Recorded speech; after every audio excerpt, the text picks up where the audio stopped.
Here comes the nasty gram.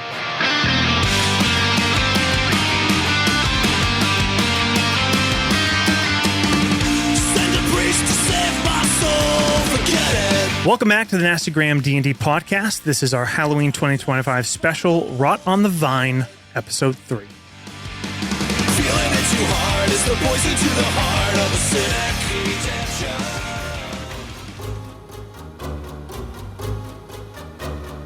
A soft crack breaks the quiet of the forest night, and the buck's head snaps up. He chews steadily as his wary eyes look around the woods. He stands in a small clearing, the berry bushes softly lit by the crescent moon shining above. He holds, chewing slowly as the moments pass, then lowers his head to take another bite. He hears another noise, closer this time, and his body tenses, and then he begins to spring, launching away. But the buck's leap is cut short as something catches his rear leg, and he falls to the ground. He begins to paw wildly, trying to regain his footing, but the vine wrapped around his leg is joined by others that reach up from the ground, wrapping around his sides, his legs, his neck, as he kicks and writhes. The moving growth quickly enwraps the buck and starts to drag him out of the clearing into the trees. He continues to struggle, but is pulled relentlessly further in towards a ripple on the forest floor. As the buck gets closer, great roots reach up from the ground and take a hold of him, grasping him tightly as the vines release their hold. The buck fights and snorts, but is overpowered as the roots pull him down into the earth, disappearing from view as dirt and fallen leaves settle back. The forest floor is still for a moment, and then the animated vines that first grabbed the buck wriggle forward, sticking into the ground where the creature was pulled under. Tendrils reach into the ground and then snap free as the vines pull back out of sight. The moonlight shines down as the broken tendrils begin to sprout new growth, and within minutes, fresh green brambles reach up and out, drawing the disturbed earth back in tightly, leaving no trace of the buck's passage.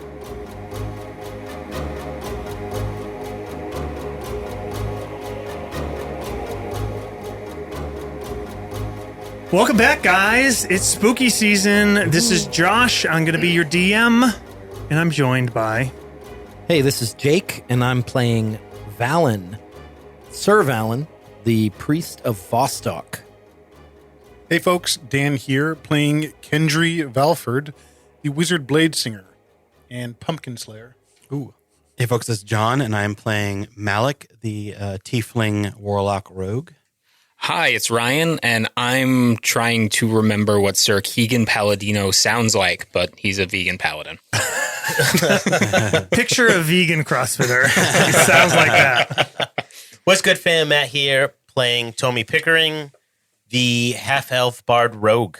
All right. Well, I didn't say anything to the players around the table before we started recording, so we're just literally going in hot to this.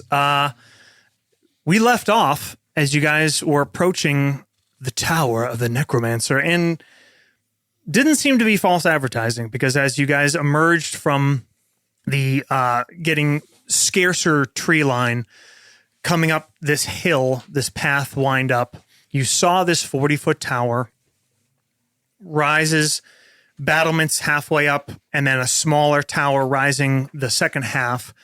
You saw 4 skeletal figures, 2 on the battlements and 2 much larger ones at the ground level, moving kind of in unison to face you as you look up the slope towards them.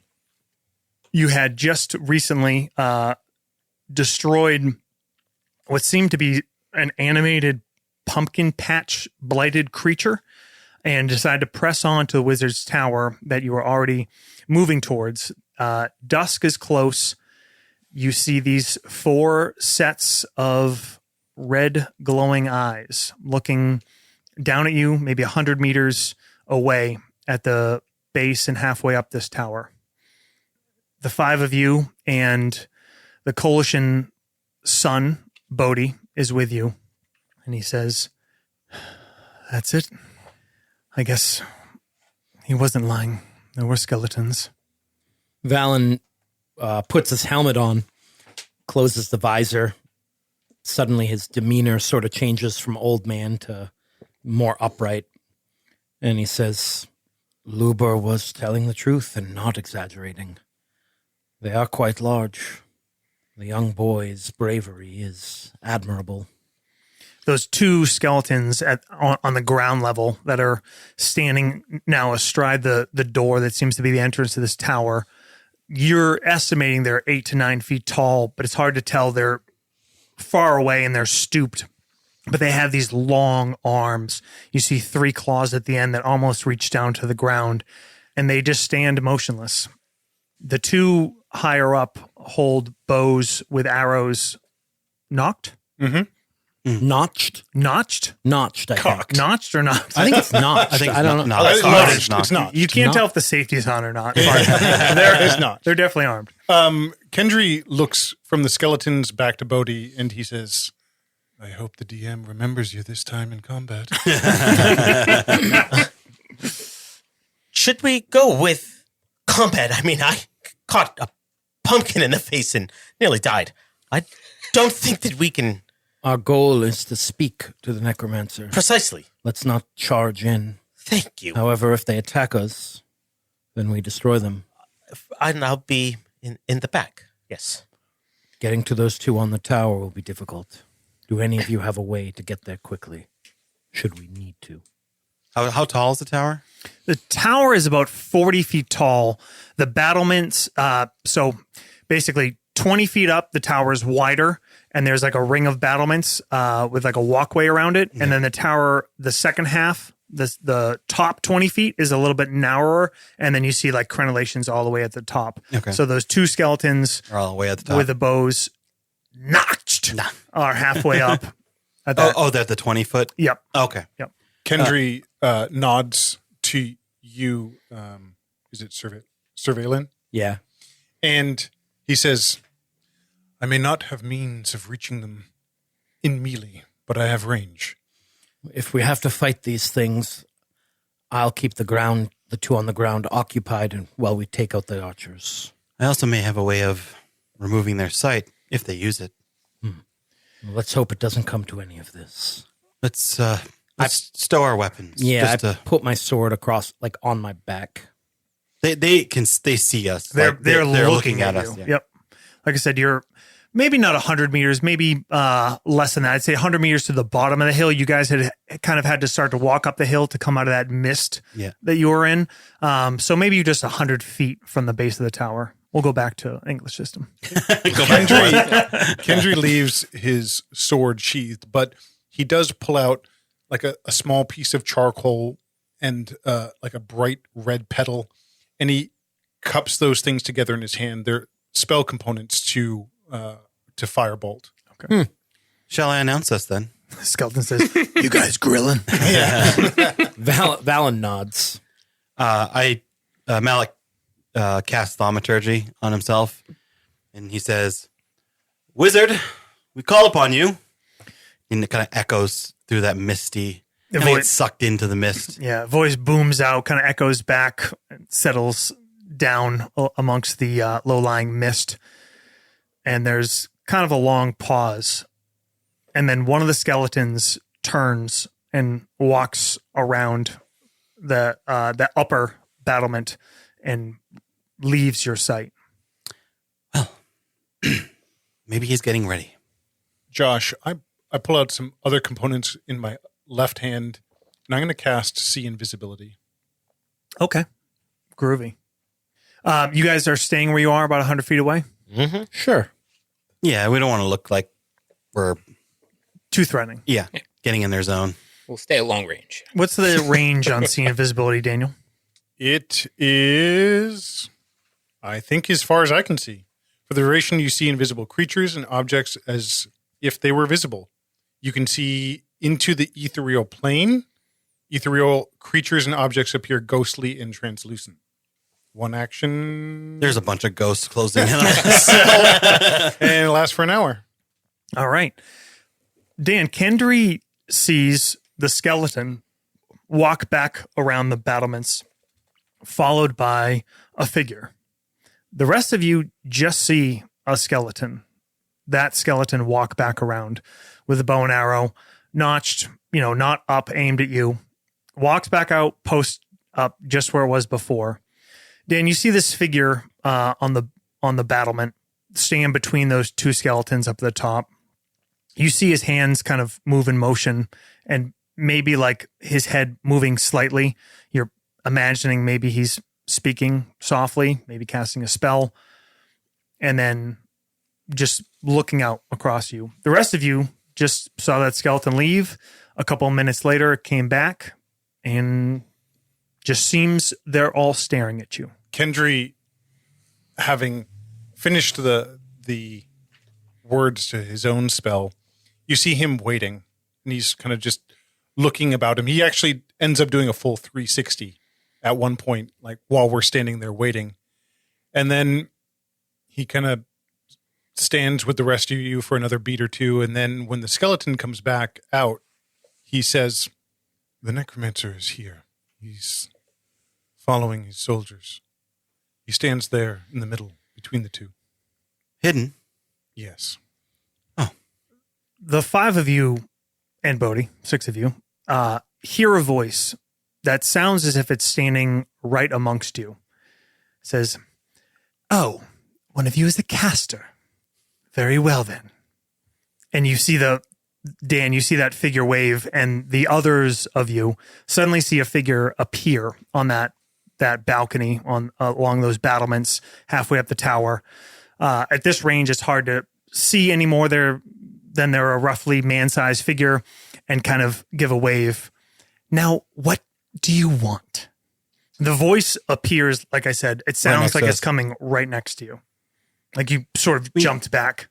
Bodhi goes for his sword for a second, then stays his hand. We have questions. More hospitable than my last visitors, at least. Yes, well, you can understand when a man who sees a skeleton like that may be a little jumpy. But for us, we'd like to know what's happening around us in the forest, in the ground. What is taking the citizens of Brianka? Well, this won't do. Just come up to the tower. Malik starts walking towards the tower.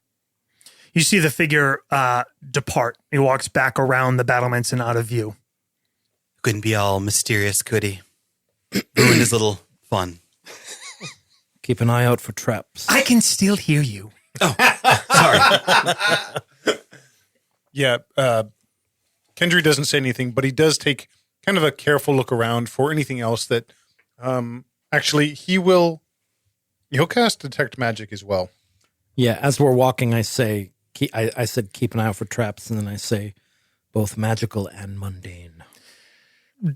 Dan, Kendry is almost overwhelmed by the reaction to your casting the spell. Okay.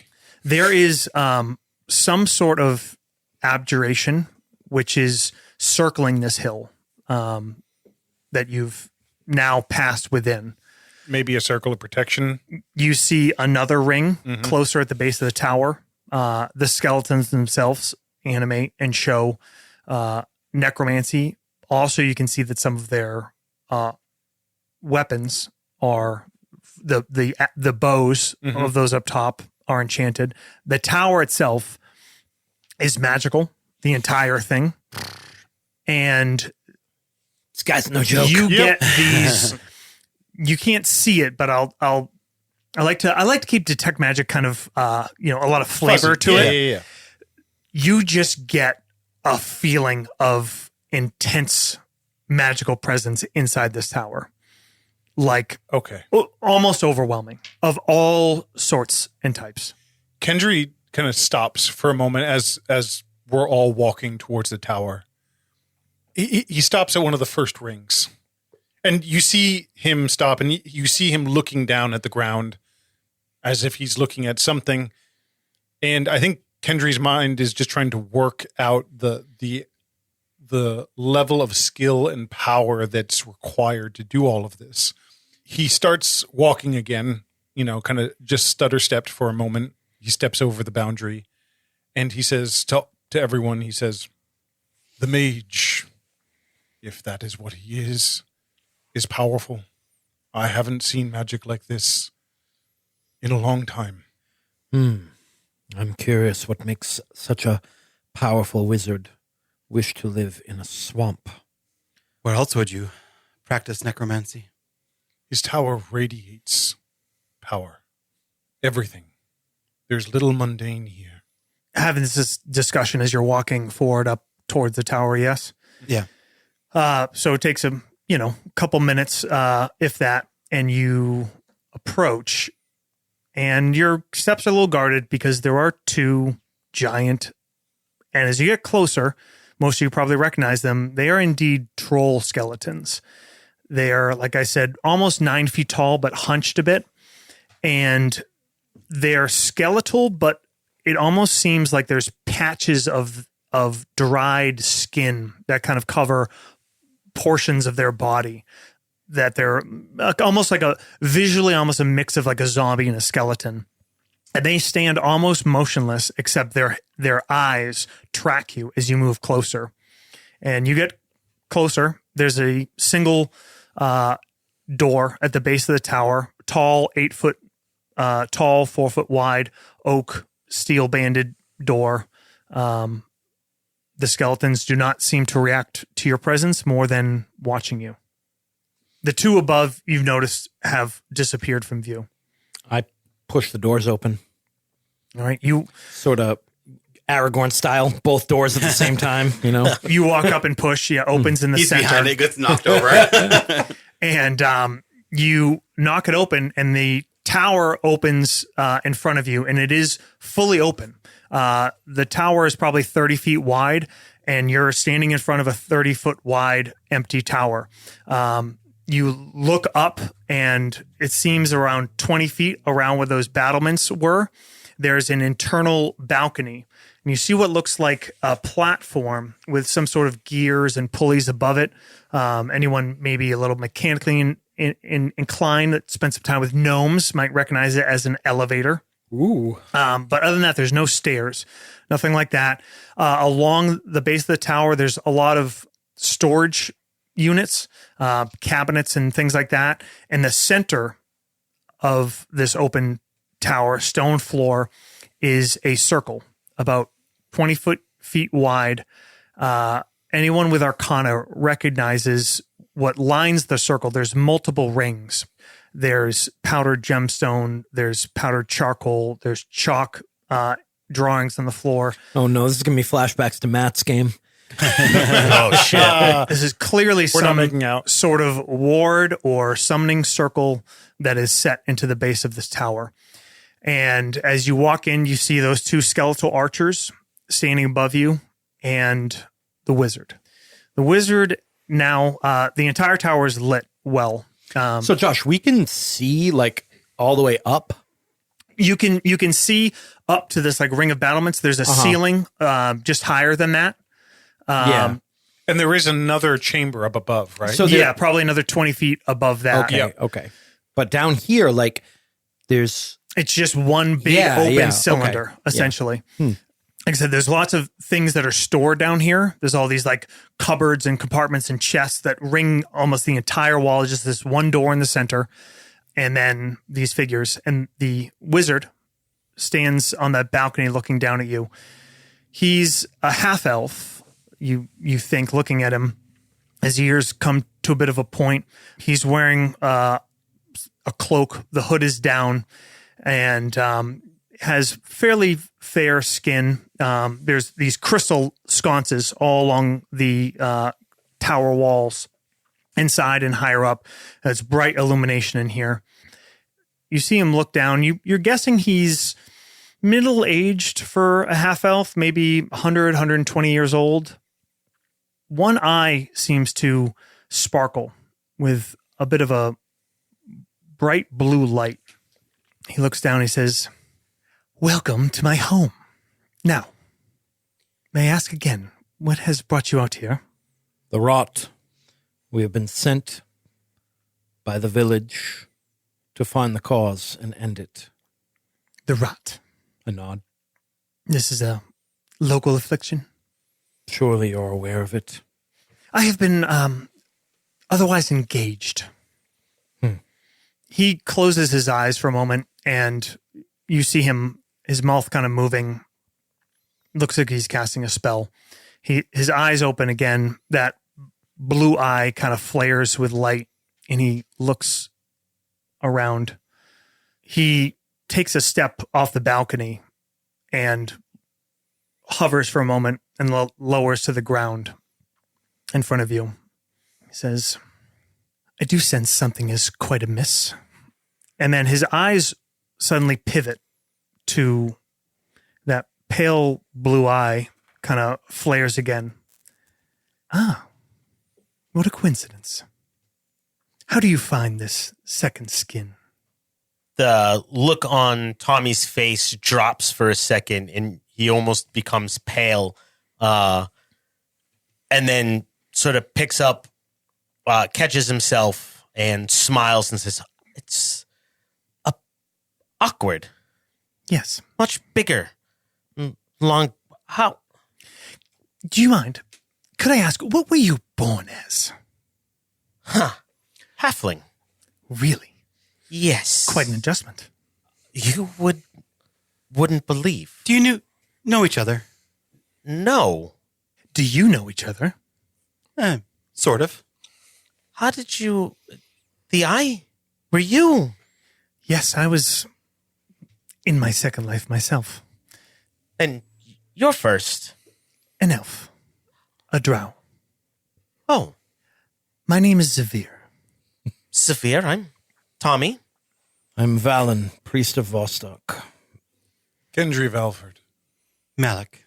Sir Keegan Palladino. Although I'm not sure if it's okay to ask what someone was born as. Well, you're quite with the times, Sir Keegan. Josh, Valen's got a lot of history. Drow's not really a word we use. No, you never heard the word. Yeah. I'm kind of trying to think of, I probably know a lot about the elf war, whatever it's called. Yes. And I know that there's different kinds of elves, but I say to him, I am not familiar with the drow. Is this You call them dark elves here, I think. And they often are. Oh. Here, you are suggesting you're from elsewhere. my eyes go to the circle in the middle of the room. Yes, I'm a traveler, you might say. I actually walk towards the circle and start walking around the outside of it. Please do not disturb anything. Where are you sending all of these things that you purchase here? To the gates of hell. I look up at him. Oh, he's down on our level now. Yeah. I kind of quickly turn towards him, like still a helmeted head, but just kind of pause almost in a battle stance for a second. All five of you have been guests of the Volosians, and yet only two of you partook of their vintages. My companions were reticent after seeing what happened to the vines, but I'm not one to waste some good wine. Well, Which hell would we be referring to? Avernus. It's quite a place. And I'll tell you, nothing quenches a warrior's thirst and prepares them for the next day like Galena's gold. Well, we have bad news then. Your supply is about to dry up. If this rot is not controlled, there will be no more Galena's gold. Indeed. Funny how these things work. You see some things with such clarity. I didn't think the threat was near at hand. Anyway, Bodhi has been absolutely silent. Seems overwhelmed. Oh, I'm sorry. A young Volosian himself. Bodhi says, yes, sir? And kind of nods. My attention has been elsewhere. Please, catch me up. Well, the vines within the town have been either rotting or drying up, dying in different ways, in different places, and there have been missing people. We have tracked at least two of them into the woods. They were surrounded, their last known location, what we could determine, was surrounded by a thicket that was somehow magical. And on our way here, we came upon a pumpkin patch of a nearby farmer. And in that pumpkin patch, it animated, came to life. As you can see on Tommy, it deposited some of its rot. I tried to get most of it off, but... Pick a rotten pumpkin seed out of his collar. Ah, and you came out here expecting the nearby necromancer, of course, to be guilty of some sort of vile sin. Not so much. We wanted to know if you knew. The source of the power seems to extend from places underground. I have felt its energy at different points receding as we defeated it. Underground. Well, let's cut to the chase. Could your portal be leaking the corruption of Avernus? No, absolutely not. This is not a portal, more of a... It's more contained than anything you can understand. I have come here. What you think of as under the surface. Your people here have a very limited understanding of the arcane, of the planes, of how anything works. How you have a functioning society is quite beyond me, although I do find it quaint and enjoyable. I have not had finer vintages than anywhere but Brianka. This place, I think the locals call it blessed by Nayu is your local moniker. Yes. Of course, it's not so much blessed by a god. This is a thin place, as I have come to call them in an easy-to-understand way. The planes are easier to transect here, to travel between, to touch on each other. And one particularly touches close to here. And that, in turn, gives the abundance that this land is quite known for. It helps my studies quite greatly. And with the abundance of the vintages, aids me in other ways and aids a greater cause. A greater cause in hell. Yes. It's let's focus on your little blight. It's a long story. I will worry about the armies of hell not coming here. You worry about the rotted pumpkins. So, did you kill the unicorn? Valen asks, not realizing the deeper implications.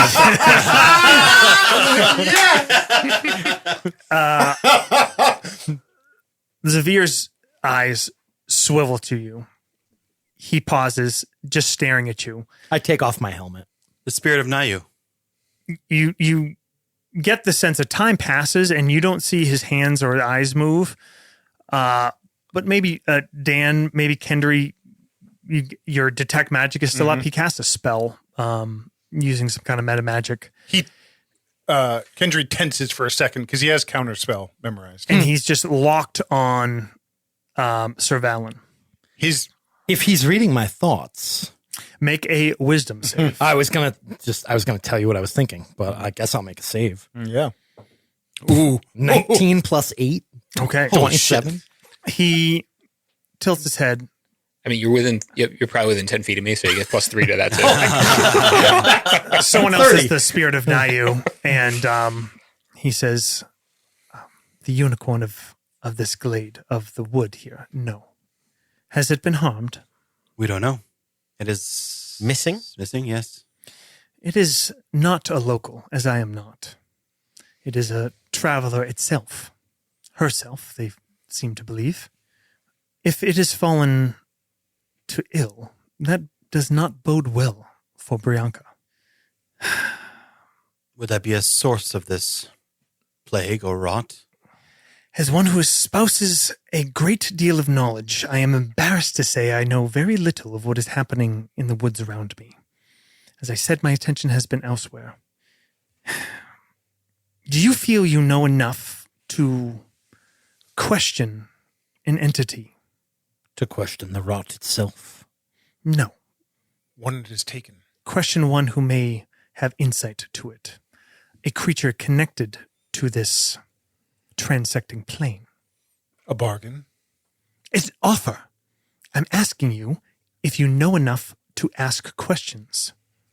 If not, I can learn what I may, and you may return tomorrow, when I may be able to better illuminate you.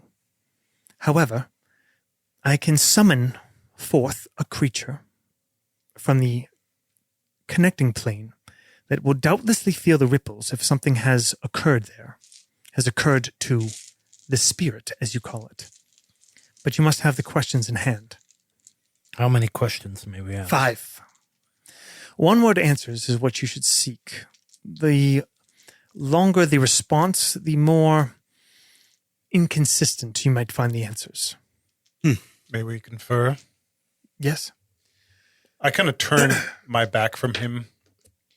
I look to, again, carefully around this place for anything else. James, the red.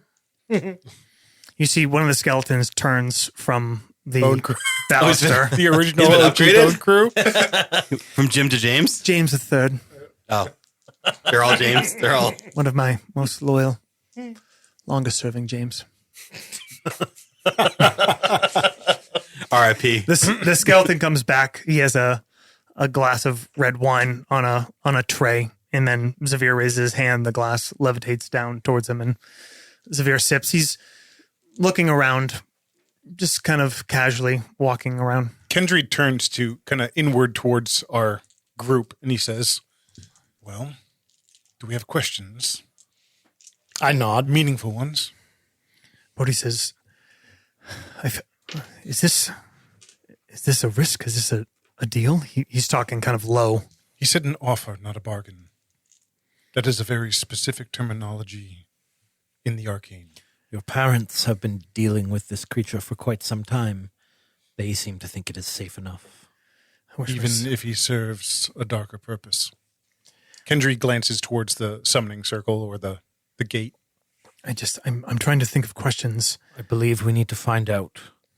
We need to find out if the unicorn is responsible for what is happening. Or what happened to the unicorn is responsible. Is the unicorn alive? And where is it? Perhaps that is where we should start. But the questions must be answered with a yes or a no. You didn't say yes or no. I said one word. One word. The one-word answers will be more consistent. I nod and I say, shall we start with that and then see? Yes, unless there's any other ideas. These None 3 yet. questions? Or no, he doesn't say that. He says, so our questions will be, is the unicorn alive? Is the unicorn responsible for the rot? And where is the unicorn now? I nod. That is where we start. 2 more to ask if there are follow-ups. Very well. The wizard says, if you have any questions for guidance, I can try to aid you. I will not be the one answering the questions, obviously. Will this creature attempt to trick us? They are known for that kind of thing. Will it Try not to ask questions that could be given meanings of, or answers of different meaning. They will seek opportunities for trickery. The Fae simply love a double entendre. The Fae. That is the connecting realm. Yes, one of the closest. And that is where the spirit of Nayu resides. Hails from, I believe. We have 3 questions. That is a good start. Kendry nods. Keep your options open. This is your first quest together. I get the sense. A quest. I suppose so. A job. Very well. He takes a deep draw of the glass of wine, drains it, and sends it floating back up to James the Third. That meme of the DM self-insert character. Wait, where the fuck? Xavier's going to solve the whole problem, kill the rot. He's so cool. He's so good at stuff. Awesome. Josh, why do you have all those spell cards laid out for you? Wait, where's the? He kills all of us and has his wizard reanimate all of us. Sweet. Here's your skeleton characters. You're James 4. You're James 5. You're Jimmy 6. All right. Xavier begins walking around this circle. He takes some things from pouches at his waist, concealed under his cloak, and he kind of just reaches down. You see him touch. Now you're standing around it. like in addition to what's lined on the floor, there's things that are embedded in the stone. He seems to touch them in a certain pattern. As he brings out additional components, lays them out, starts incanting and moving around in a circle. He pauses after a few moments and he says, "It is nearly complete. Please stay back. Do not come within 5 feet of the circle. You will have 1 minute from your first question to ask your last. So be quick." Very well. I am bringing up a real world. I was doing that too. He continues casting, and in the center of this circle, something starts to swirl. It seems like almost like dust at first, even though you see any dust in the air, and then it kind of gets glittery. It sparkles, and it gets more opaque. It's this small little whirlwind kind of effect, and you all smell like bright kind of spring scents, bloom, greenery, lavender, and the swirl starts to coalesce, and you see a figure standing about 7 feet tall. It, from the legs down, it looks almost like goat legs, almost like a satyr. These backward bent knees, furred, dark chestnut, black cloven hooves. From the waist up, it's humanoid, but it's covered where fur might be. There's green growth that looks plant-like. Where its hair would be, there's like fallen vines with flowers in it. A human-like face that is, again, very natural and very much organic, plant-like. The eyes are just pale silver, kind of dull silver. And this figure kind of coalesces. It crouches for a moment and then seems to relax and look around. "Who has summoned me?"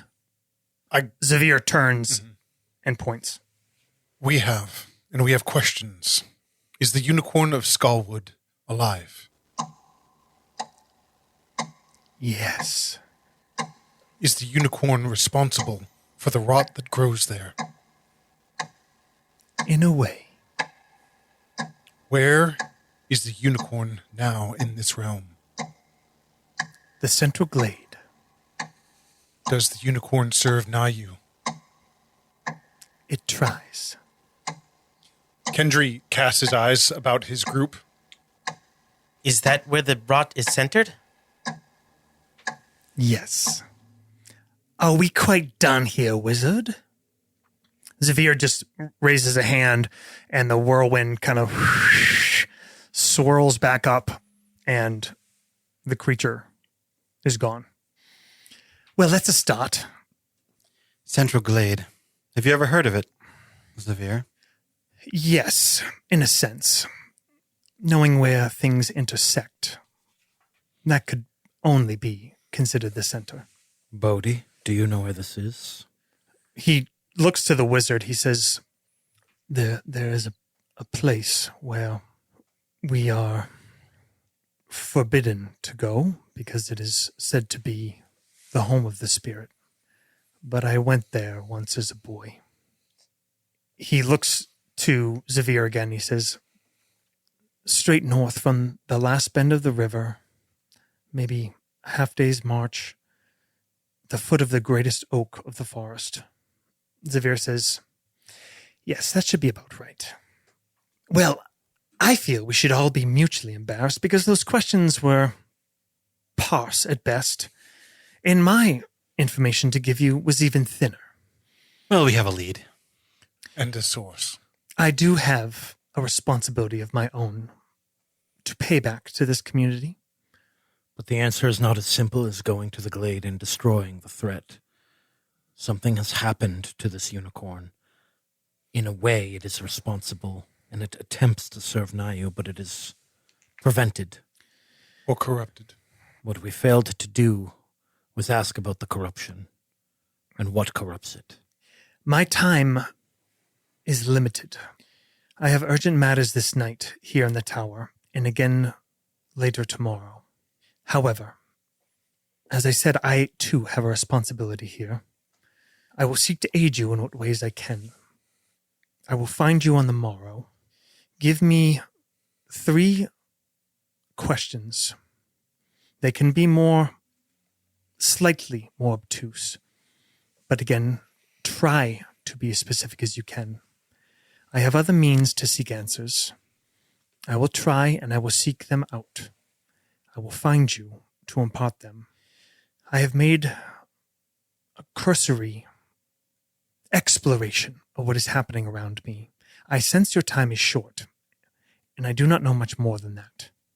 Well, Do you know if there are actual necromancers in this area? Other magic users? I am the closest thing one could call to a necromancer, as far as I know in this area. However, what is a necromancer? Are you murderers? Because you quest? Do you kill on your quests? So if one were to call you murderers, would that be accurate? A necromancer is simply someone who uses a certain school of magic. But if your question is to find if there is an entity of power of that specific school, I can seek that out. I may find 3 answers for you. Is that one? The rot is at least partially necromantic magic. That is why I asked. I don't care whether it is good or evil. It is the source of the problem. we would like to know what is affecting the spirit, the nature of it, if possible. What afflicts the spirit of Nayu? That is a question. Yes. He looks. Malik looks around. I like that one. Kendry nods his head. How we may undo the affliction. And third, Who is responsible? I will find you at midday tomorrow. My window is short. I will do my best. Your help is appreciated, Zavir. Yes. Well, again, I appreciate your tact more than my last visitors. Well, we're not just some adventurers who go from town to town killing things, clearly. Yes, murder hobos, I like to call them. One of them just walked up and took a swing at James IV with nary a word. We will try to impart to the villagers that you should not be interfered with. Yes, thank you. And Bodhi, do give my regards to your parents, and I hope your daughter is well. Bodhi looks to him and kind of pales. It says, yes, thank you. Farewell. The doors swing open. All right, we exit stage left. Yep. Wait, Tommy, Yeah. come here. Just going to look back at the rest of the party. We're standing in kind of the threshold, and you turn and walk back in. Yeah. I keep walking. Yeah. Yeah. Yep. Kendry waits like a half beat, like looks to the skeletons, looks again kind of around with his vision as it is, and then leaves. What you guys do together is your own business. You know. Most chill paladin of all time. Bodhi steps out with you. The doors slam shut, leaving Tommy inside. Zavir turns to you. There's something about you. I find you, you remind me of someone. I'd like you to have something. Thank you. You do play the lute? I do, yes. James, the lute, please. Yes, that one. The skeleton above disappears and then comes back. Zavir lifts a hand. This lute floats down from above. He catches it in his hand, kind of turns it. It looks magnificently made. The wood looks wholly unfamiliar to you. Nothing you've ever seen. There's like these streaks of glittering gold that run through it that aren't gold. Like it looks like it's part of the grain of the wood. And he kind of holds it, looking at it, almost like he's remembering something. It's spectacular. Yes, it is. And I have held onto it by sentiment alone. I suppose it should be in the hands of someone that could play it. He'll look it over and give it a few plucks. It sounds warm and perfectly in tune. Is this from your home? Yes. A great bard played many a tale, many a song on that lute. Well, perhaps I can come back one day and you can tell me a story and I can craft it on this. I'd like that. You don't have to bring the rest. I don't. That's a lot of visitors for one time. I understand. They can be a bit much, especially the vegan. Yes, he was quite clear to mention that right up front. Insufferable people in my home as well. Best of luck to you, Tommy. I will speak to you on the morrow. Thank you, Zafir. Good evening. And he'll leave. An interesting fellow. Kendry's kind of nodding slowly, looking kind of lost in thought at the tower. Such powerful magics. It's quite dangerous. A portal to Avernus. Avernus is a place of constant war. Well, you did say it wasn't exactly a portal. So are we then in league with the devil? Well, I think he is what he calls Malik's like, devils, demons. Let them fight. there are devils in Regnum. Trust me, I've worked for them. Kendry nods. It's interesting what he said about this being a softer place. It explains the abundance that's been here for so long. But it makes me wonder if perhaps being closer to the Fae, it is also close to something else. Bodhi says, "Oh, how did he know of my daughter?" Is this a secret? No, not a secret that I have a daughter, but I've never met this man. Maybe your father mentioned it? His arcane means. Did you notice that he could speak to us from far away? It is likely he can see that way too. Yes, It is not unlikely he has looked upon the village of Brianka and knows much about your people. It's also possible that he read your thoughts. Do you think maybe I know? Do I know that he tried to do that to me? yes. Yeah. I would With say. my 30? Yeah. Yep. I say You read his thoughts. I say it's also possible he read your thoughts. He attempted to do such to me. Well, if it's all fine with all of you, I'd like to hurry back to Brianka. I'd like to lay eyes on my daughter. She's likely still with my mother. Can I make a retrospective insight roll with more because my character would be questioning it? His reaction to me mentioning the unicorn. Do I think he was lying? If anybody wants to make an insight roll or a different skill roll from that whole encounter, I'll give you something. I got a 22. Okay. You got the clear impression that something about a unicorn triggered a response in him, and then it must have been a different unicorn. Because it he must have kind been of calmed. Yes, when Yeah, it was when he realized. mentioned that there was a previous encounter in a great campaign run by a better dude. So I just kind of triggered a little PTSD. Yeah. And all right. But I don't think it was like, oh, he's hiding. No. Yeah. You think as soon as it was mentioned that there was the specifics of the one here Just an 18. on insight? Yeah. You just you're probably personally looking at your interaction with him. You don't know what it was, but you get the sense that for whatever reason, nostalgia or something, he connected to you because of your experience and a reminder of someone else. You also think this loot is significant. Like this is not a simple gift. You think that was quite meaningful. I got a 13 on insight. I'm wondering if he would be He doesn't interested. like vegans. So he would not be interested in a vegan lifestyle. You got some recipes for him? I don't want to impose, but I Yeah. think it would be good for him, especially someone his age. Yeah. A lot of inflammation at Just that age. healthier. Yeah. I rolled for an Arcana check. I got a nat 20, so it's a 27.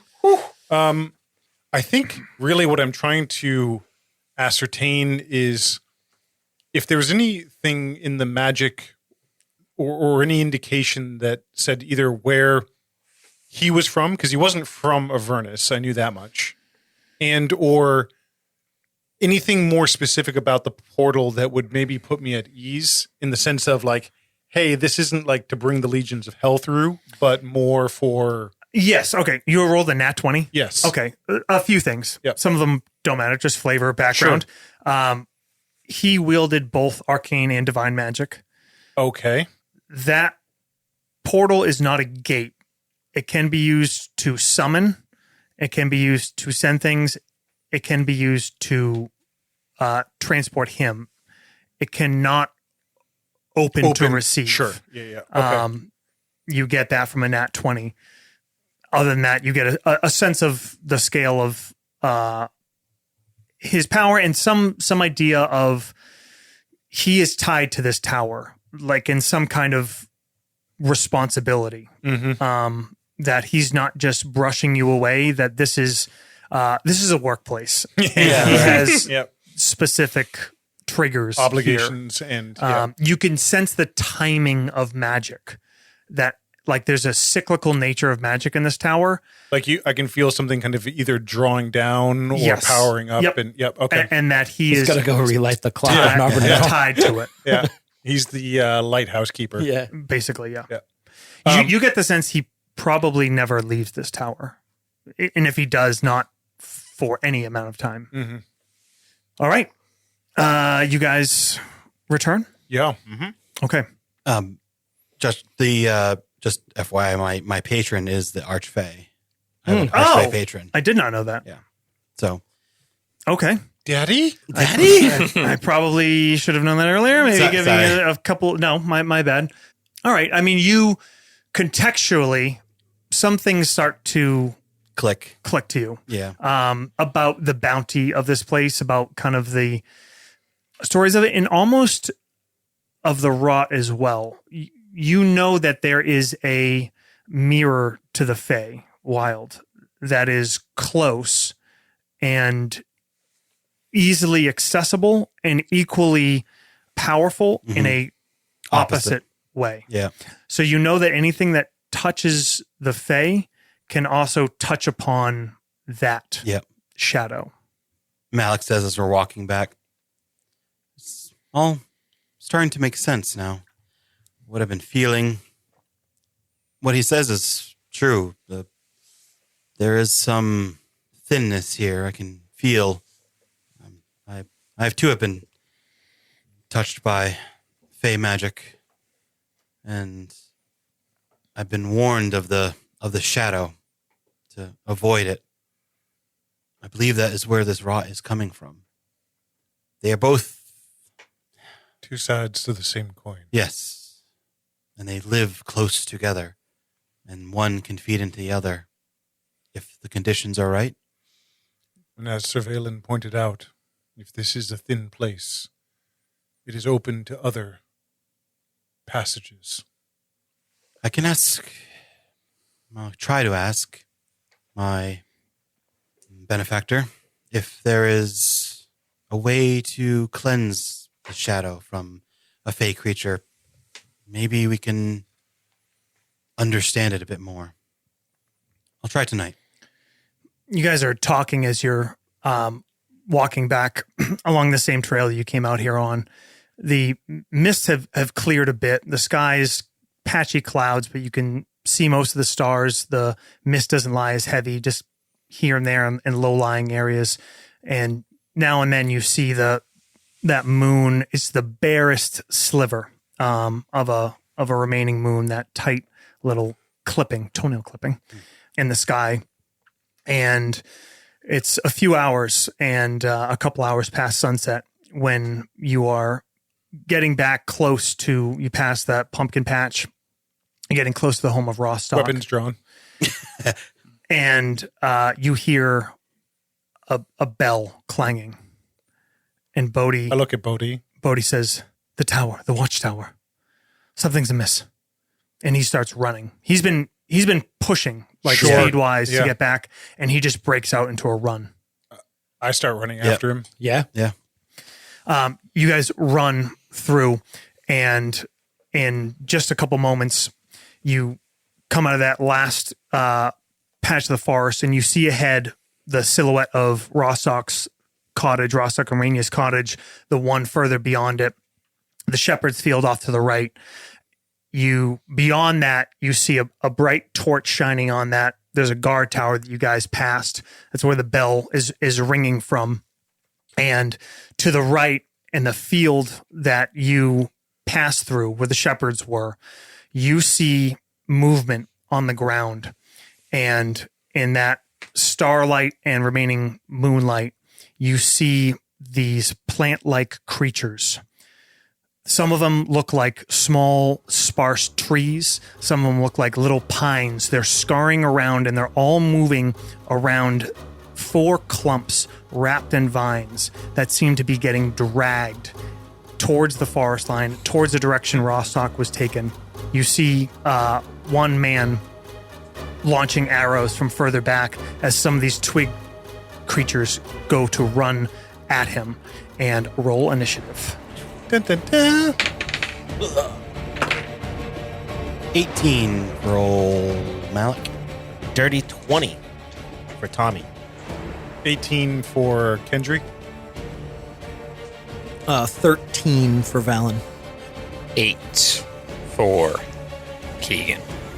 He's still thinking about the recipes he's sending Xavier.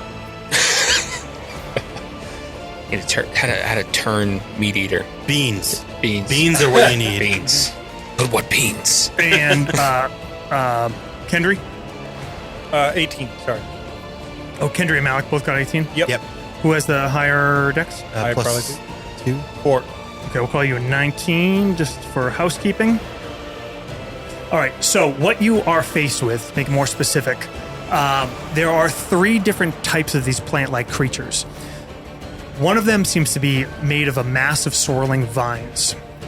All the ones that you can see seem to be dragging things, and now that you get closer, as you race out, you see they are 4 human-sized figures, literally 4 humans, that the vines are wrapped around, dragging them. You see signs now looking around of houses, doors being smashed open, windows, fences broken.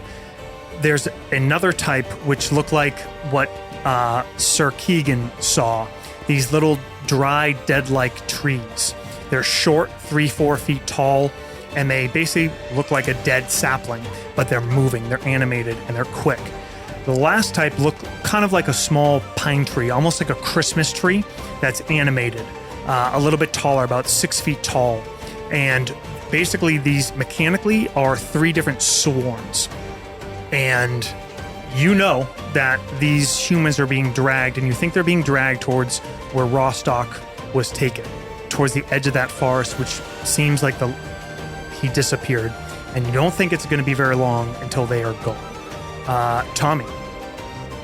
Tommy doesn't have much against swarms, but And when I say swarm, it's just more of a housekeeping. I've made it easier. I treat it as one creature. Yep. As you know, if you do damage to it, there'll be less of them, but instead of keeping track of a bunch of things. word. Also, I'm sorry. Everybody give me a perception roll. 15? 10. 11. 8. 7. 15 was the highest.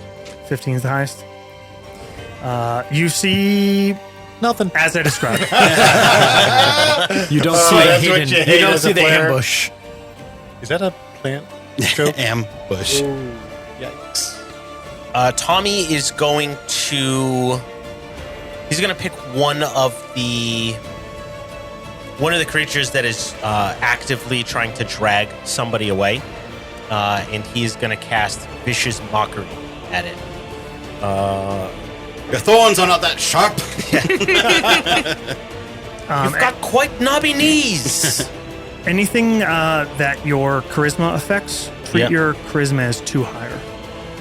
So if you have spell attacks or DCs, Word. which are of the types of blights are you call them? The twig blights are the ones that Sir Keegan saw. Needle blights are the pine-like creatures, and vine blights are the ones wrapped around the people that are dragging them away. Vine blights. Okay. And that is wisdom save, I think. Wisdom's gonna be a 15. That is a fail, so 2d6, and then they get oh shit, almost max damage. 11 psychic damage, and they'll subtract 1d4 from their next saving throw until the start of my next turn. Okay. How much damage you say? 11? 11. Okay. All right, Kendry. Kendry draws his sword and runs towards kind of this writhing mass, and he runs it's the twig ones that are more like almost like humanoid, Yes. meaning that they're taller. Yeah, the twig ones are like sparse, dead, dry wood, little stick figures, basically. The needle ones look like pine trees, kind of. He will, as he draws his blade, kind of the embers rise off of the blade itself. He's going to slash at the one of the twig blights, and then hurl a firebolt at the vine blights. Okay. A 19 to hit the twig and a 12 to hit the vine. Those both hit. Okay. The vine is 18 fire damage, and the twig is 5 melee and 8 fire, so 13 damage. Okay. You hit the vines. They kind of sizzle. You actually see a portion of them just kind of die and stop moving, and you see one of the human figures kind of look like they are no longer being dragged and start to like pull these vines off of them. The twigs ignite. It looks like the fire really hits them hard. Okay. And a portion of them kind of the fire spreads from one to another, and several of them kind of burn, and there's this like hissing noise. Have you ever like had like hot wood in a fire that's Yes. wet a little bit? Yep. And it kind of sizzles and Yep. pops. It sounds like that. He uses his mobile feet to kind of dance backwards out of them as they kind of catch flame around him. All right, Malik. Malik, are they in a clump or are they kind of spread out? Are they within 30 feet of each other? They're kind of all clumped up. The vine ones are pulling back towards the forest, and it looks like the others are moving around them, like kind of to intercede. Yeah. The twig blights kind of all on one side, and the needle blights a little further off. Malik is going to cast Fairy Fire on as much of the vines as he can, because that's the ones he cares about making sure we can see. Okay. But getting as many of the twigs or maybe it's one or the other. Probably the needlers. So needlers and then mostly vines, if possible. Okay. Dex saving throw of DC 15, I think. 14. They fail. So the vine blights are illuminated. Yep. So you can now see it very well. 3 figures left being restrained by these vines, And you have advantage on attacks. and one breaking away. Twiggies. Kendry, they charge in towards you, Okay. and no one else has moved up yet, right? I mean, I know you moved in and out. But I'm probably closer than most others. Yeah, we'll say 2 to you and 2 to Sir Valen. I'm running towards them. Okay. Actually, there's only 3 attacks. So 2 on Kendry. Those are probably both misses, 15s. Miss. And that one. All right. They just kind of swarm around you, and you're just swiping, and you kind of easily deflect these little flimsy branches, twigs kind of breaking off as they attack. Sir Valen. So I'm gonna try something. It's maybe a waste, but I run right kind of in the, like, I run past those vine things, and then I spin around and I'm hold my arms out with my greatsword in one hand and kind of swipe it in front of me and say a few words to Vostok, and I'm going to cast Turn Undead. I don't know if they're undead, Okay. but if they are, any undead within 30 feet, and I'm trying to get in the middle of them all, needs to make a Wisdom saving throw DC 15 or run away from me with every action for 1 minute. Okay.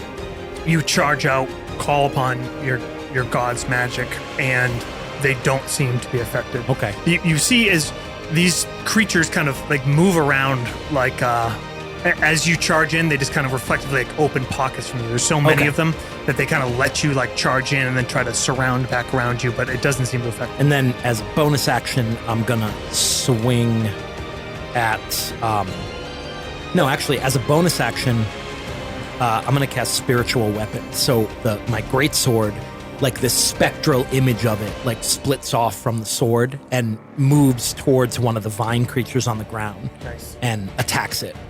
So they have Your advantage. yeah, it's got Fairy Fire. That's a hit. Yeah, it's definitely a hit. It's like a 25 or something. 26. Miss. Oh, so close. That joke never gets old. Trying to figure out. It's like little kids with like poop jokes. Just like AC jokes never get old. It was a 26, if that matters. That- All right. Now it hits. All right, all right. And it's 19 damage. 19. Yeah. Oh, shit. On 2d8. 2d8 Okay. plus 4. You hack into these vines or the spiritual weapon. Force damage. What kind of weapon is It's it? it's my sword. It's like Oh, a cool. spectral version of my Nice. sword. So it takes these big looping cuts through these vines. You see another figure look like they are broken free and start to emerge. And that is something else. Malik, everyone except for Surveillance, give me a wisdom save. I'm good at that. Oh, marvelous. Did I run past the cone? 17 for Kendry. Dan, give me a perception check. 12, 11. 11. I also got an 11. Hey, 11. 19. I bet that passes, right? 311. 19? Yep. 3 11s. You need a 20. God damn it. Oh, turns out it's what do we 20. get? You should have drank that wine. What do we get Wait, for? what do I get for my wine again? I forget. You had the gold, so it's Resistance to poison and advantage on disease. savings. Okay. And +1 to perception? That's weird. Nope. Sorry for The 311s. 311s. 311s. Yeah. Anybody higher than that? Amber is For the what? color of our I energy. got a 17. Am I making that check too? Real. No, everybody. You did- I got a except me. 17. You got a 17. Yes. Okay. Kendry, you are unaffected. Great. Great news. Sir Keegan, Malik, and Bad for the rest of you. and Tommy. Oh, does Tommy give a bonus on that? Sir does Keegan, you mean? Keegan? If Keegan. anyone who is within Me and range of me The would get three of Tommy you, and I. you haven't gone yet, so you guys are all 14. because you're within the area of effect of what's happening. What is the bonus? It'd be +3. So 14s. One. You need one more. Yeah. One more. Your minds suddenly just go blank. Jelly. Okay. Jelly You- brain. You are confused. Ow. Sick. Confused is so powerful. It's way worse than just do. It's worse than nothing. On Yeah, your worse than turn, a lot, yeah. you're going to roll a d10. Oh boy. I'll let you know what happens, and then you get a save at the end of your turn. Okay. And then the other blights, those pine trees that have not been attacked yet, move forward, and they launch a spray of these needles, these spiky little dried, sharp pine needles, fly out, and one at each of you except for Surveillance, the four that are kind of in the And back. not me, right? So Kendry doesn't get needled, does he? Kendrick gets needled. You're just not confused as to why you're getting needed. You know. You know why it's happening. This is we don't. All right, 9 on Tommy. Fucking 9 on Keegan. Disadvantage against me. Still gonna miss. 9. So that's 3 threes in a row. Sick. I fucking hit a bomb on Kendry. There we go. 21. Come on!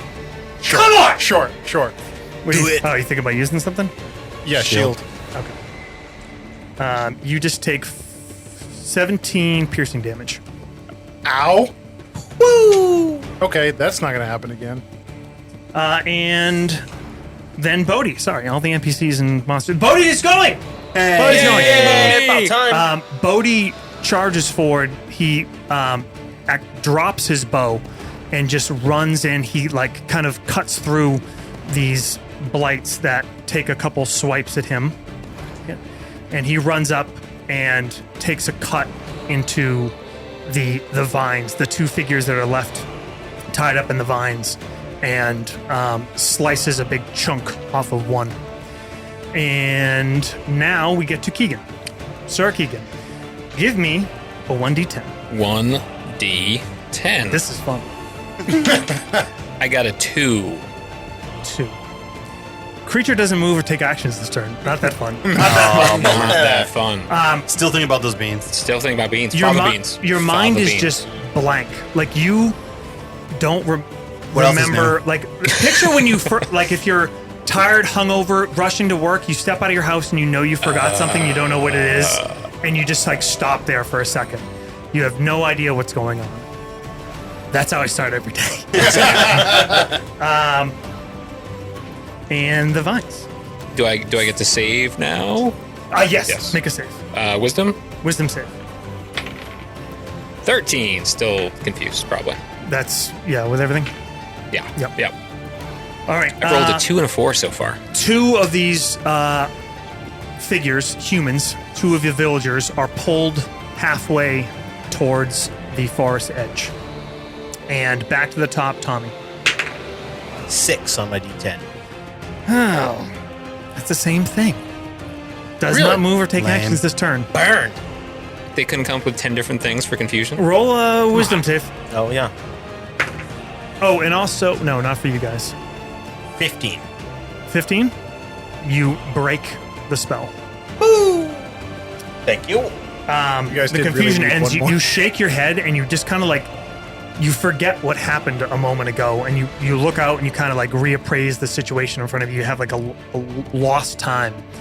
Kendry, make another perception. If you're not confused at your start of your turn, make a perception roll.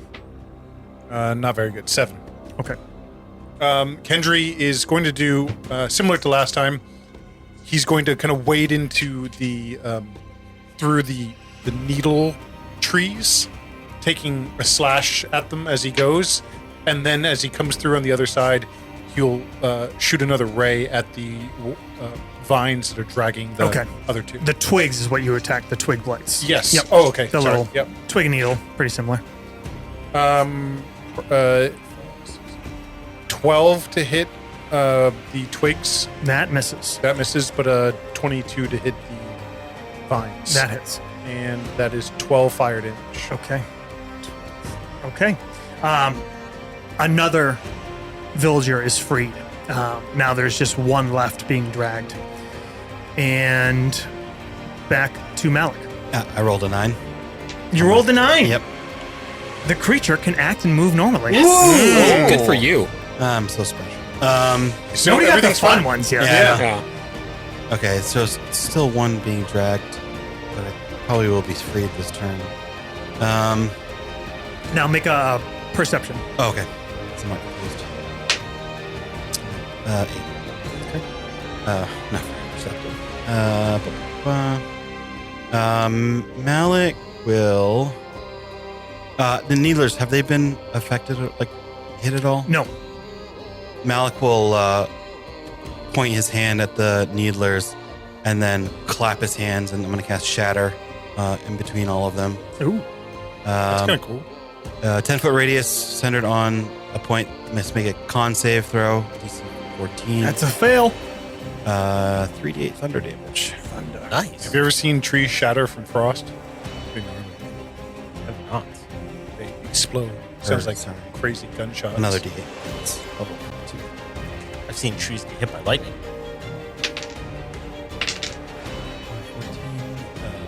17 thunder damage. 17 thunder. Okay.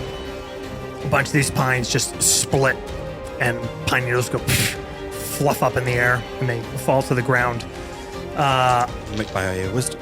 The twig blights all just circle around Surveillance that charge into their midst. 19 for my whiz save on the. Okay, you are Confused. cleared. We have 20, Hit. a 19, Hit. and a 16. Miss. Okay.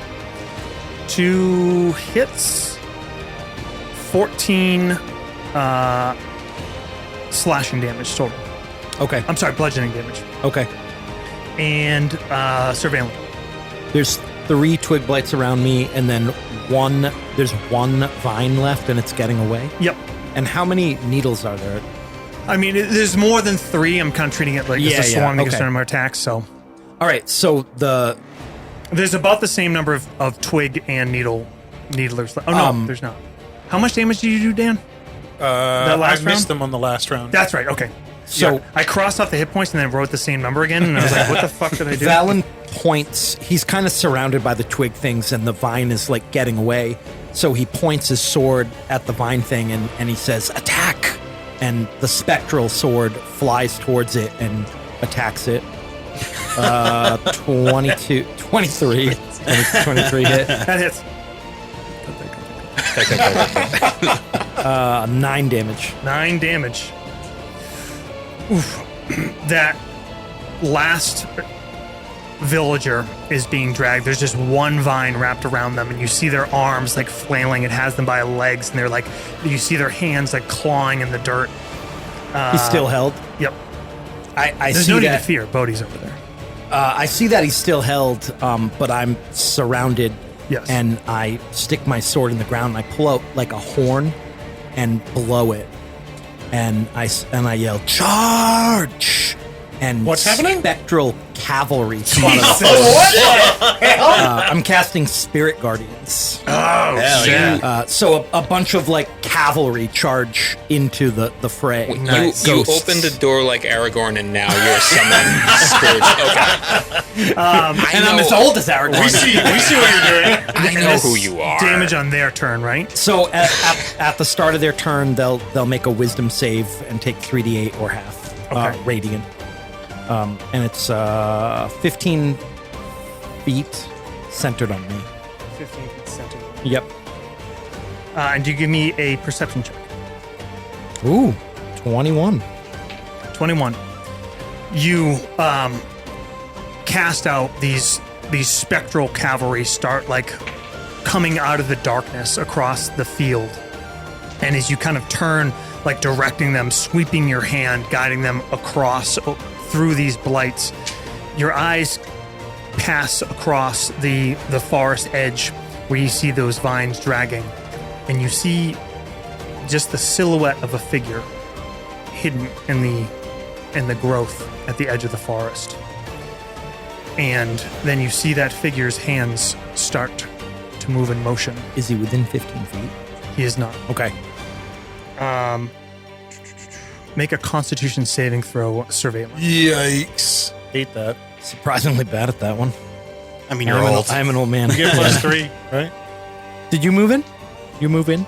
No, he stood He's there. confused. Are you within 30 I'm feet? still trying to figure out what green to go with the fava beans. I've decided on. Is Keegan within 30 feet? 30 feet? Yeah. You doesn't you only matter. made Bad one roll. roll. Wait, we have inspiration. Yeah, we it just have any? adds to the roll. Oh, it just. I don't think I've given any. You guys haven't done anything cool. Oh. Wow, I'm such a condemnation. Great DM. Fucking 3 episodes You guys in. suck. You're not going to get any inspiration. Gave 0 inspiration.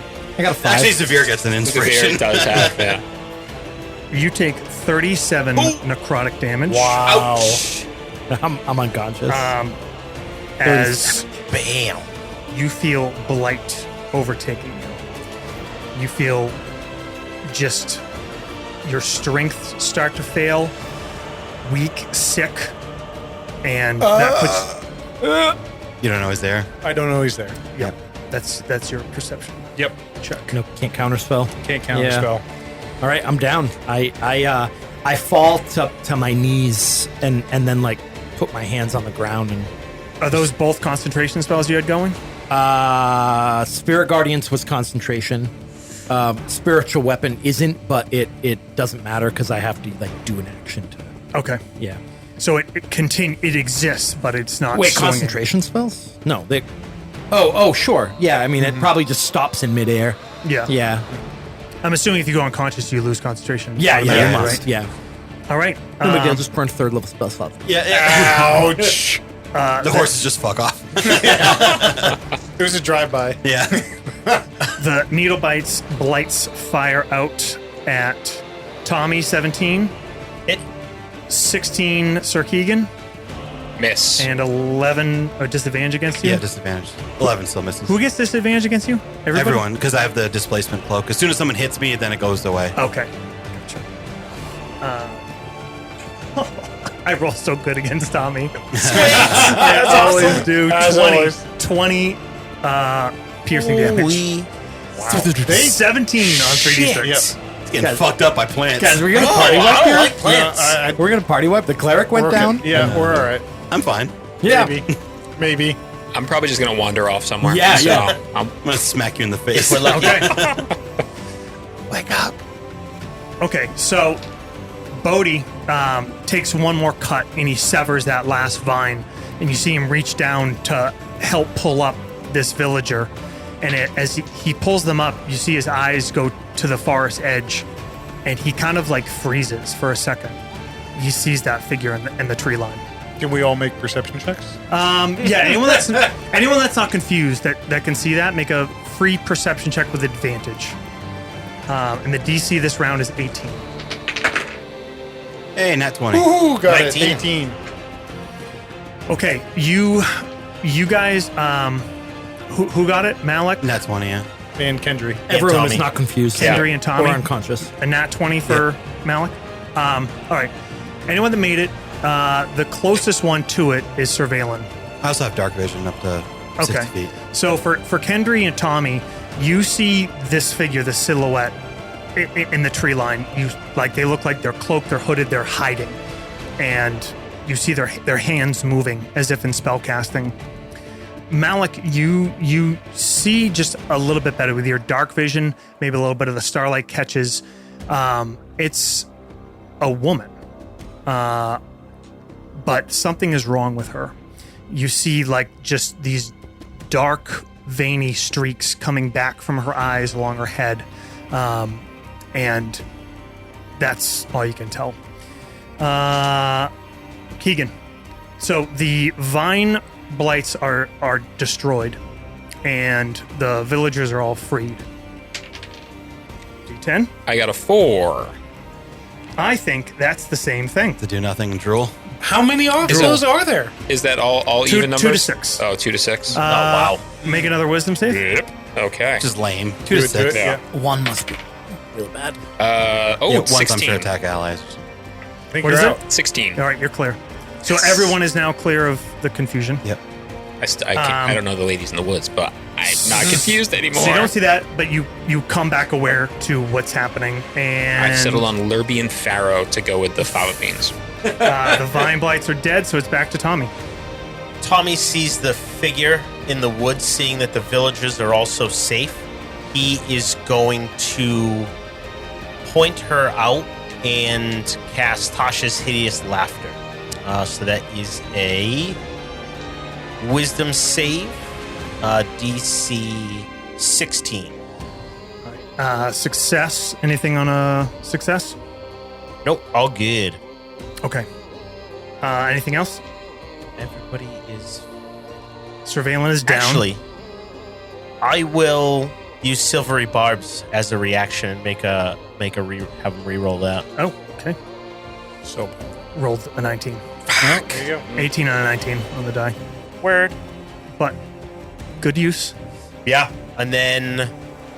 Do you remember back in the day when someone tried to use the spell and Jake determined that trolls can't laugh? Laugh? Yeah, 100%. Awesome. Shout out to Cooper. That was a really long time ago, guys. Trolls have no sense of humor. Yeah, that's it. Okay. Kendry. Kendry starts running, and he's running kind of parallel to the wood, and he's trying to kind of break from the twigs that kind of surrounded him. Yep. And as he's running, he sends off a small mote of fire towards that tree line. Okay. Fireball. Fireball. Not fireball. Fireball. Ball. Fireball. The big one. The big one. Fireball. Big Yes. one. Whoa. Okay. Yes. All right. Big Save fireball. for half. Goodness gracious. What's the save DC? 15 or 16. Probably. 15. Fail. Yay. 14. Not a lot. 21 points of damage. Okay. 24 points of damage. At the least, everyone now sees this. This little mote of light comes off, which you've seen Kendry do a bunch of times now, and you've seen this spark of fire hit a creature. This one explodes in a massive fireball, and the edge of the forest is kind of consumed, and you see this figure silhouetted in flames, kind of batting at them as it's backlit. And now we go on to Malik. Malik will raise his hand again and will cast Eldritch Blast at the figure in the woods. 2 bolts. Nat 20 and a 24. Okay, those both hit. Okay, nat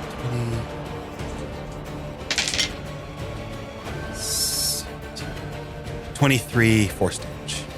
23 total. Okay.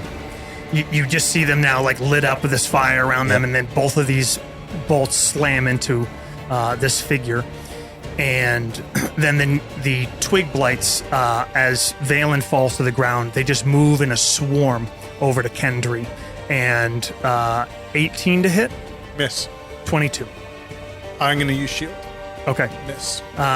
So they just attack all around you. You block, scurry, weave, and then this magic bubble comes up and deflects the last of them.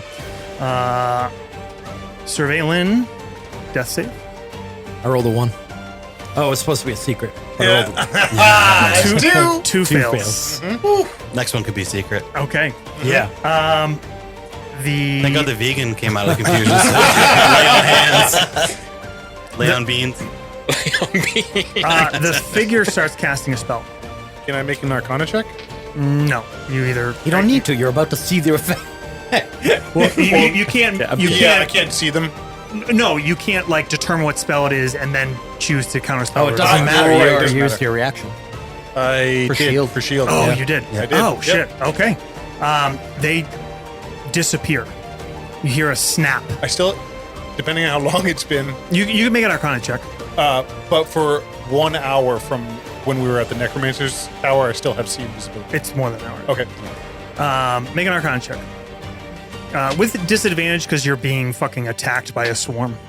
20 20? with disadvantage. Okay. They cast some sort of movement magic. Okay. Like Misty Step or Yep. Teleport. Or, Yep. Okay. And I start scanning the horizon. disappear they from cast, sight. We'll fight again later. That's funny. I totally forgot you cast shield. Yep. I thought you were going to stop them there. And then the needle blights throw all 3 at Malik. Wait, do hang on. one at a Each time. disadvantage. Okay. 10 is a miss. 11's a miss. This is an incredibly powerful item. Yeah. Displacement. Well, cloak is you really got to good. hit. 17. I only have a 13 AC, Okay. so you hit. All right. That last one hits. I'm going to use my 1 Hellish Rebuke on him. Can you use it if it's not melee? Damage you momentarily. Damage you. Okay. Yeah. 60 feet. All right. You take 15 piercing damage and then roll Hellish Rebuke. Man, never thought of Hellish Rebuke. Yeah, I always thought it was as like- range. That's cool. It's Can you hellish rebuke? I think as long as you have a Can you reaction. counterspell? It's a reaction. Yeah. So deck saving throw, DC 14. That's one. Oh, there you go. Half damage. Yeah, half damage. Nimbly bimbly. Needlers. 3d10. Is it fire? Yes. Okay. So 11, 12 fire damage. So 6 fire damage. Okay.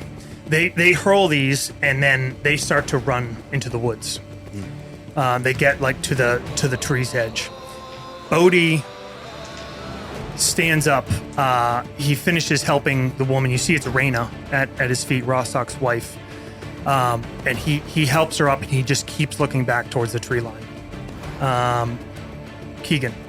I'm going to charge over to Valen and lay on hands. And I got 16 left. Boom, there you go. And then I'll cast, as a bonus action, I will cast Sanctuary on you. May the power of the beacon compel you. That's powerful. Yeah. All right, and so back to the top, Tommy.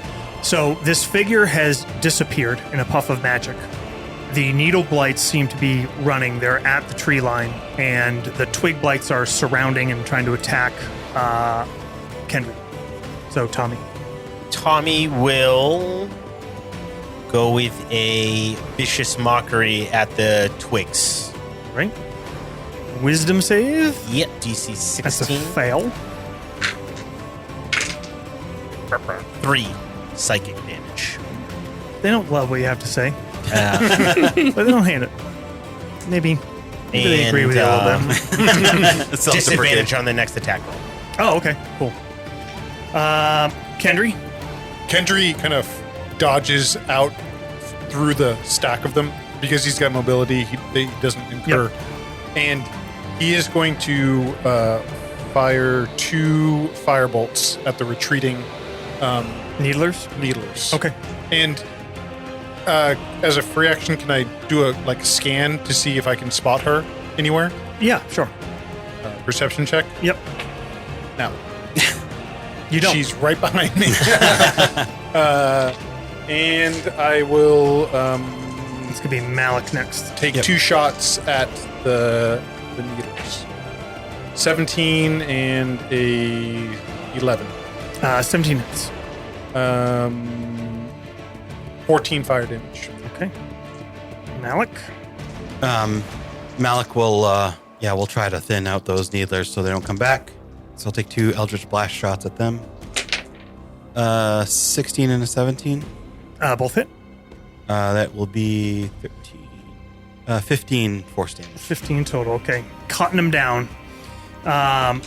The remaining twig blights circle. They're just chasing after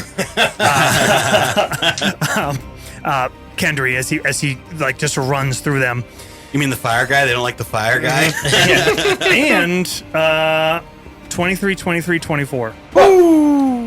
He casts shield and they all miss. Oh my god, that's huge. Wow. Okay. Your AC is so fucking high. Yep. I think we calculated he can get up to a 29 Surveillance. with the right health. buffs. Yep. Surveillance kind of gets starts to get up. He just gets to his knees. He recognizes the spell around him, but he points towards the twig blights and sends his sword at it, and then he heals himself. So the sword, 19 to hit, Hits. 11 damage, and then I'm going to cure myself. Cure light myself. Okay. That was at the Third twig one. blights? Yep. All right. The needle blights launch one last little volley. So not disadvantage Correct. anymore on Yep. Malik. Yep. 17. That hits. And that is almost Incoming. minimum 8 Oh. piercing. They wrecked me and Tommy. Yeah. 20 and 8. It's a big swing right there. And it's a- they disappear into the woods. And then as they're passing through, this line, 100 feet long, of thickets just start growing like a wall. And within seconds, that whole edge of the forest that was open, dark, but, open underneath is just covered in brambles and thickets and shrubs. Bo Who just went? Native Life, Bodhi. Keegan. Bodhi is helping the villagers away from the remaining twig blights, shepherding them. They're all hurt and wounded. There are still twig blights to smash. Yes. I will attack them. Vegan's worst nightmare. They kill plants. I love killing plants. They're delicious. True. Yeah. True. 19 and 23. Both hit? Both hit. 13 total damage. Okay. All right. Is anyone going to chase into the woods? Hell no. Nope. I'm gonna try. I'm gonna do something to one of the twig blights. Okay. If I can reach it. So the twig blights don't look like they're running. Oh, okay. All right. So I'm just. They've I was been left gonna. behind. I was okay. gonna kind of wrap this up unless someone's gonna try to pursue into the woods. No, but I did because I want to For see if it science. works. Yeah. Yeah, for science. Okay. Then we'll just keep an order quick. Tommy. Tommy's not chasing, but he'll throw another vicious mockery. Okay. Towards the Say twigs. fails. Kendry. Kendry takes 2 quick slashes at the twig blights around him. Yep. 6 psychic. Miss. At 20. And Malik. Yeah, I guess we'll finish off the blights. Nope. I rolled a 1 and a 4. Well, one of the twig blights takes so much damage. I don't. He takes 18 fire damage and Okay. 16. They're incinerated. Slashes. Is there still one left? No. No. Assholes! I didn't know. Well, we're gonna wrap up this combat. Okay. I want to do a thing. We killed them all. That was gonna be awesome. By the way, it was gonna be awesome. The last of the twig blights just cinders. You see them like running, like a few, like almost looks like candlesticks, like stick figures on fire. They run, this kind of cracking, popping noise. They fall to the ground. Bodhi's kind of shepherding these villagers, his sword behind him.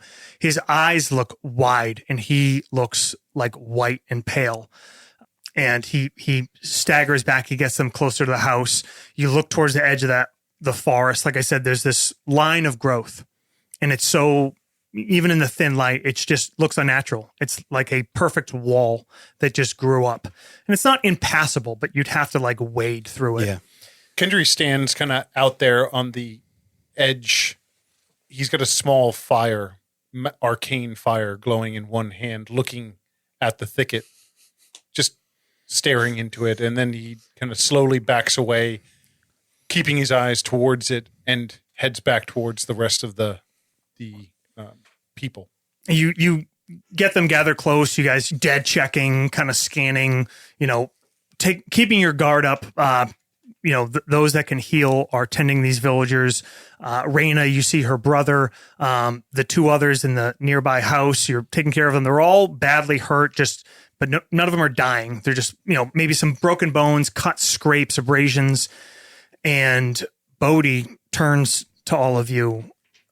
Like I said, he's just pale. And he said, it can't be. It couldn't be. What is it, buddy?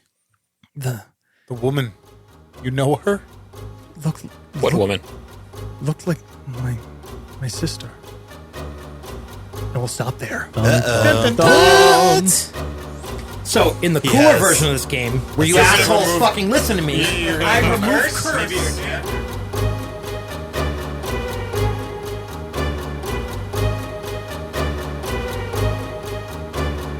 Thank you guys so much for coming back and joining us for our favorite time of year, spooky season. In lieu of the plethora of things we often ask you guys to do, just want to make one big announcement and request is that you consider supporting the Nastagram podcast as we go live on Halloween night 2025 on our own damn Patreon. If you like what we do, what we've been doing for almost 5 years, you have the means to spare a few bucks, please go check out our Patreon starting on Halloween night, see the level of support we have available, and the things we are excited to be planning on doing with it. And as always, thank you to Wilhelm Scream for their intro music, Walking with Michael Douglas, and Adrian Von Ziegler for our theme music for this mini arc, Twisted. Thank you guys, and happy Halloween.